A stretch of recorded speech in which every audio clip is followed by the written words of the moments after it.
ليلة قاسمها محبي كرة القدم، عين على مباراة ملوك مدريد، والأخرى على غزلان النجف في مباراتهم أمام الكرخ. حين تهرب من الضغط إن وجد، ربما يتولد الضغط أيضا عندما تدخل إلى المباراة، والآمال متعلقة على نقاطها الثلاث.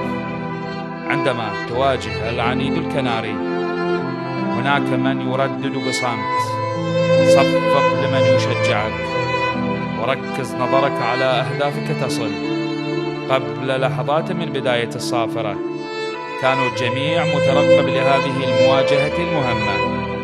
على بعد أمتار بدأت الفرحة مبكرة، أعلنها شبر علي متقدم النجف بالهدف الأول، وتجددت المواجهات لمهاجمي النجف، وبعدها ظهر نجفي يصنف بقصير الطول مقارنة بالمستوري ليكون محور الهجمات للغزلان، معلنا أن قصر الطول لا يضر هجوميا.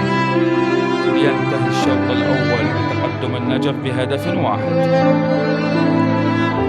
وفي شوط المدربين شهدت المباراة تغييرات عدة.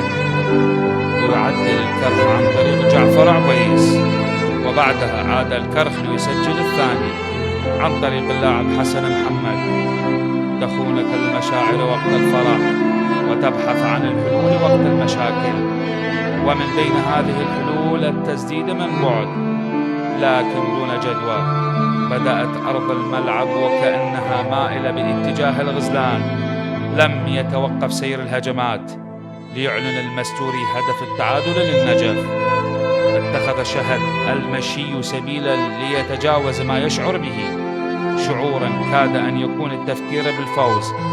وبعد خبرة هذه السنين وقراءة المباراة، زج بمحمد الباقر بديلا، وبتمريرة متقنة أرسل كرة على شكل تهديد صريح، ترجم بعد ذلك إلى هدف من المستوري، ترجم انتصارا ثلاثي الأبعاد في المرحلة الأولى والثانية، ويصل فيها النجف إلى النقطة 40 وبالمركز الخامس في سلم ترتيب الدوري بعد نهاية الجولة 25 من دوري نجوم العراق.